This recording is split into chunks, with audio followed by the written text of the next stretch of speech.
Brett Howden briefly broke down in tears today while being questioned. This is part 1 of my day 22 recap of the 2018 Team Canada essay trial. If you're new here, I'm covering this trial every single day, so make sure you follow so you never miss anything, and all events in this video are still all alleged at this time. The day started off with the Crown asking Howden about text messages that he sent to former teammate Taylor Radish back in 2018. The lawyer started by asking Howden to read transcripts of those messages that are related to the events of the alleged assault. In one of those text messages, Howden says, quote, "Dude, I'm so happy I left when all the shit went down." He also then texted, quote, "Duber was smacking the girl's ass so hard, it looked like it hurt so bad." Howden then tells the court that he believes that he was being truthful in those text messages. Another little thing to note is that Brett Howden wore a golf shirt and had his hair styled today compared to Tuesday's testimony where he was wearing a hoodie and his hair looked messy because yesterday Carter Hart's lawyer called him, quote, "plainly unsophisticated." This is the part where Brett Howden broke down as he was being questioned by Dylan Dubé's lawyer after she asked him about having to tell his dad about the alleged incident.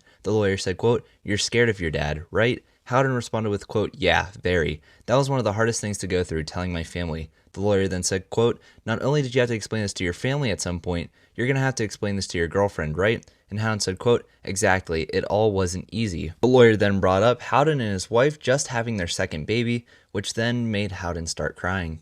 Dubé's lawyer said the text messages with Rash were never meant to be an accurate exchange of what Howden remembered from the night. Howden says that he doesn't really remember the messages. The lawyer then pointed out one in particular in which Howden said, quote, "Nobody banged her until I left." The lawyer then said that that's not something that he knew one way or another. Howden then said that he doesn't really remember why he would have said that. The lawyer then said that's because it's a casual text exchange with his buddy and not something that was ever intended to be put out as factually accurate. Howden then agreed, saying, quote, "Obviously I wasn't thinking this would be used. I have no reason to lie, no reason to hide anything. Seeing what I said, it's hard to remember." The lawyer then asked Howden about his state of mind and why he wrote the text messages to Radish. Howden said that he couldn't remember sending them, but says that he didn't speak to a lawyer at that point and he was just trying to figure out what to tell his parents. Howden said, quote, "It was just hard. The thought of even, bringing this up with my parents, and I was just kind of looking, for a friend because I didn't really know how to go about this." The lawyer then responded, quote, "And you're worried about your professional career at this point as well." He then responded with, quote, "Honestly,